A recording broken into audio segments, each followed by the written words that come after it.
Bom, além da estrutura condicional simples, da estrutura condicional composta, é muito comum trabalharmos com estruturas condicionais aninhadas. O que é uma estrutura aninhada, né? Aninhada vem de ninho, né? É uma coisa dentro da outra, né? Lembra que quando o passarinho vai fazer um ninho, ele vai juntando as folhas e vai aninhando as folhas até ele conseguir montar o ninho, né?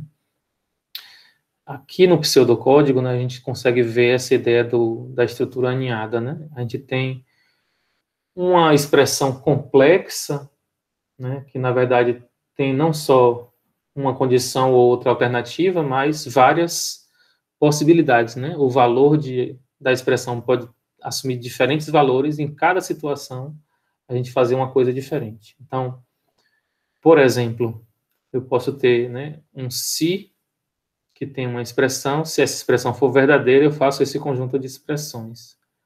Se isso não for verdade, então eu vou verificar a expressão 2. Se a expressão 2 for verdadeira, então eu vou executar o conjunto de instruções 2. Então, se a instrução 1 for verdadeira, ou se a expressão 1 for verdadeira, observe que todo esse resto aqui é descartado. Só faz instruções 1. Mas caso seja falso, aí você vai para dentro do ninho, né? Você aninha a checagem, né? Se não for verdade, né, a expressão 1, então eu vou fazer a checagem da expressão 2. E aí, se isso for verdade, se a expressão 2 for verdadeira, eu executo o conjunto de instruções 2 aqui. E mais uma vez, né, posso continuar o nível de alinhamento até onde for necessário, né? Se essa expressão 2 não for verdadeira, se não for verdadeira, então vou checar se a expressão 3 é verdadeira. Se for, eu faço o conjunto de instruções 3. Até a gente chegar no final em que nenhuma dessas expressões é verdadeira, né? Então, nenhuma dessas condições for verdadeira, a gente não executou nenhuma dessas instruções. Então, eu posso ter uma condição, caso contrário, né? Se nada disso for verdade, então faço o conjunto de instruções 4. E aí eu tenho o fim do si, como eu teria normalmente, se fosse simples ou composta. Certo? Então, só lembrando, instruções alinhadas só executam até o ponto em que algo é verdade. Depois, adeus. Certo? Por exemplo, se a expressão 1 é falsa, mas a 2 é verdadeira, essa aqui nunca vai ser checada, né? Nem essa. Bom, em Python é também simples, né? Como a gente fez lá, né, na estrutura composta, a gente tinha o if e o else. A diferença aqui é que os meus se não se, eles aparecem de forma compactada como else if, né? Elif. E aí as nossas expressões sempre, né? Finalizadas com 2 pontos. Essa aqui é a nossa estrutura aninhada, bem parecida com a estrutura com o pseudocódigo, mas agora em Python. Né? Como é que ela funcionaria? Aqui é nosso exemplo do, como é que chama? Da verificação anterior que a gente tinha checado se o nadador pertence à categoria infantil, juvenil ou adulto. Observem que antes a gente tinha feito vários ifs. Um if para de 5 a 10, um if de 11 a 17 e outro if para 18. Mas veja só, se a gente já descobriu que ele tem de 5 a 10, está na categoria infantil, para que a gente fazer o segundo if e o terceiro if? Não faz sentido, né? Então, nessas situações é muito mais fácil a gente trabalhar com a estrutura aninhada, né? Então, se essa condição for verdade, né? Dependendo da idade que o usuário digitou, se essa condição for verdade, categoria infantil e adeus. Nada disso aqui é executado, certo? Agora, caso não seja verdade, vai ser checada a segunda condição. Se essa for verdadeira, vai ser mostrado. Caso não seja verdade, vai ser chegada a terceira condição. Se for verdadeira, será mostrado. E se nenhuma delas for verdadeira, eu posso ainda ter a condição última, né? Caso nenhuma delas seja verdadeira, ou se não, faço outra coisa. Por exemplo, aqui. Neste caso aqui, qual é a última situação de idade em que não entra nenhuma dessas que a gente mencionou de infantil, juvenil e adulto? Bom, é a condição de muito jovem, né? De 0 a 4 anos de idade. Enfim, isso é um programa bem simples, mas é uma coisa que acontece muito comumente, né? A gente tem faixas, né, de valores. Por exemplo, você tem faixas de imposto de renda, faixas de contribuição para a Previdência, faixas de salários, né? Faixas de comissões. Então, essas coisas todas são comuns de serem trabalhadas em computação. A gente trabalha com intervalos e para poder verificar e categorizar todos os intervalos, a gente usa uma estrutura if aninhada. É isso, né? Sobre estruturas aninhadas, né? Vamos ver um exemplo de uso dessas expressões aninhadas para resolver esse problema. Então, leia dois números inteiros e mostre o maior dos dois. Caso contrário, né, dê uma mensagem, né, se nenhum dos dois for maior, né, se forem iguais, diga que eles são iguais. Então, nessa situação, a gente tem três possibilidades, né? Três possibilidades. Ou um primeiro número maior, ou o segundo número maior, ou os dois números são iguais. Com três possibilidades, quantas condições a gente trabalharia? Três? Não, né? Bastam duas condições. Duas condições são simples necessariamente para você verificar essas coisas. Basta checar se o primeiro é maior, depois checar se o segundo é maior. E caso contrário, né, você não precisa de uma terceira, né? Else, né? Se não, você diz que são iguais. Bom, como a gente faz isso em Python, né? Primeiro a gente pede, né, para o usuário dizer, né, o primeiro número. Coloca ele na variável aqui no 1.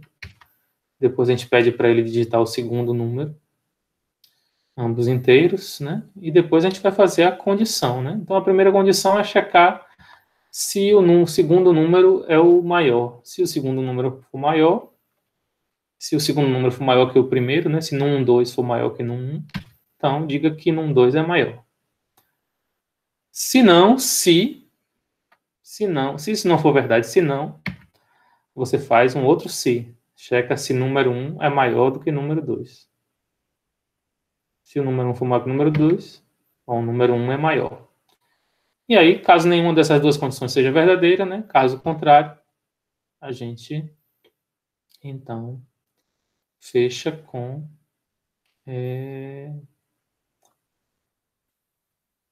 um print dizendo que os números são iguais.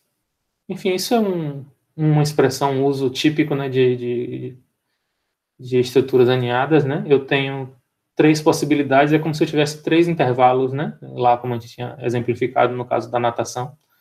Porque aqui não são mais intervalos aqui, eu estou, na verdade, comparando dois números que podem ter valores que são totalmente dependentes do que o usuário digitar. E a gente tem três situações possíveis. Então, com essas três situações, basta fazer um if aninhado com duas condições. E tem um else para, né, ter a terceira situação. Enfim, é isso, né? Aqui a gente tem um outro exemplo, né, para a gente exercitar, né? Eu vou pedir a vocês que leiam, interpretem e façam, tentem fazê-lo antes de olhar o resultado aqui que eu vou mostrar, certo? Deem uma pausa no vídeo e tentem resolver esse problema, né? Só para ajudar a gente a entender melhor o problema, né, vamos ler os requisitos. Uma coisa importante é entender, né, o problema, né, saber como esses requisitos são dados. Então, a empresa vai dar aumento de salário para os seus funcionários, né? E depende do cargo, né? Por exemplo, se for um gerente que já ganha muito, ele vai ganhar 10% de aumento. Se for engenheiro, ele vai ganhar 20%. E se for um técnico, 30%. Vamos lá, vamos continuar a leitura. Estava ali olhando já a tabelinha, né?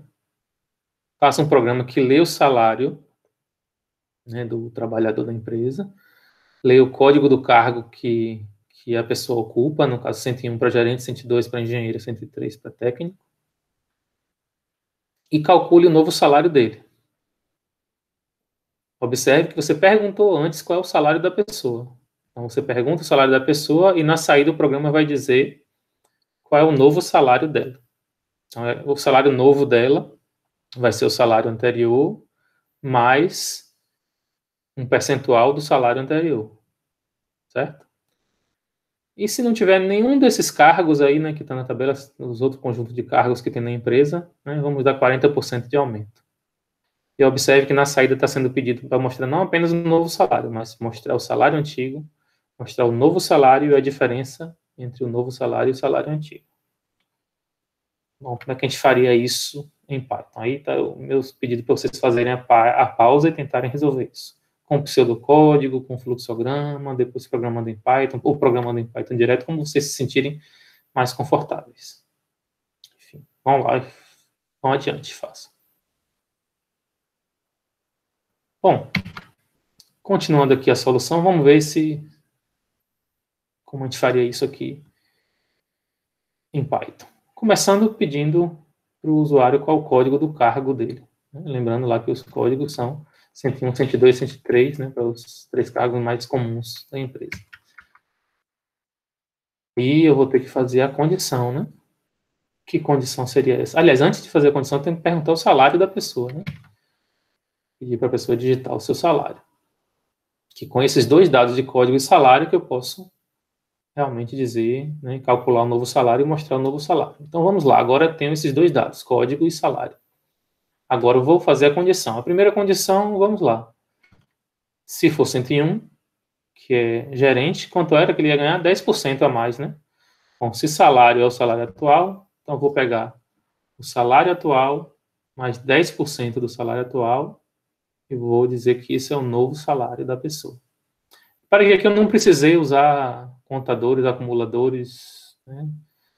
Eu usei uma nova variável para guardar o novo valor, porque eu não quero perder o valor anterior. Inclusive, eu preciso mostrar ele na saída, né?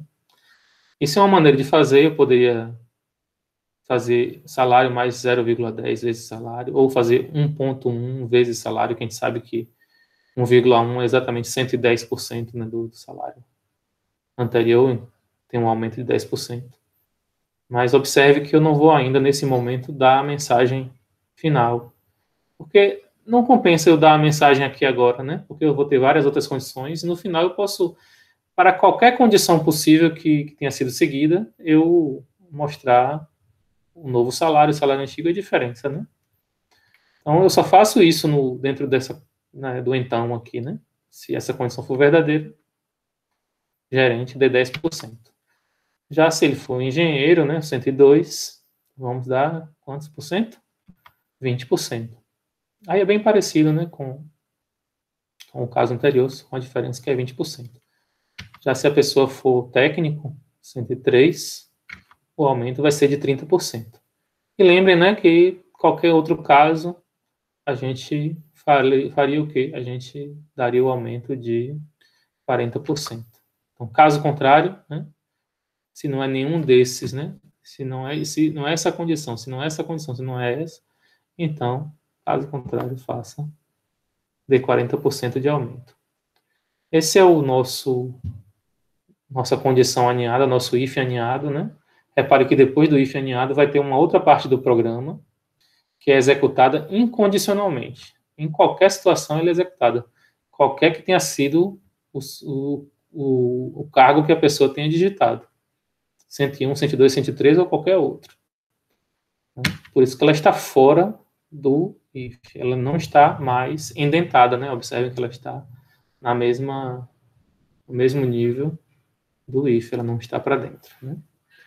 A primeira coisa que eu faço aqui, antes de mostrar os valores, é calcular a diferença, porque eu não tenho ainda esse valor de diferença, né?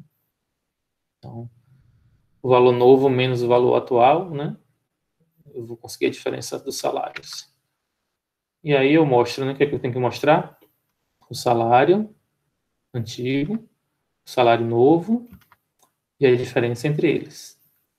Claro que eu poderia colocar aqui dentro, né, em vez da diferença, colocar uma expressão aritmética fazendo novo menos salário, talvez eu não precisasse dessa variável. Mas aí fica a critério aí do programador. Então, mas o que é de essência, né, desse pequeno vídeo é a ideia de ifs aninhados, ou estruturas condicionais aninhadas.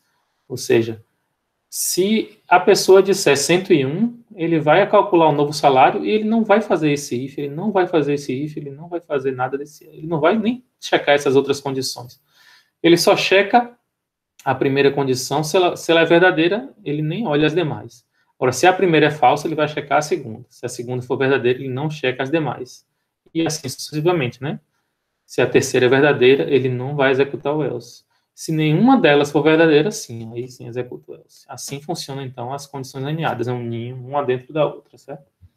Só executa a última, caso nenhuma das anteriores seja verdadeira. Só executa a posição x, só se a x-1, a x-2 forem falsas.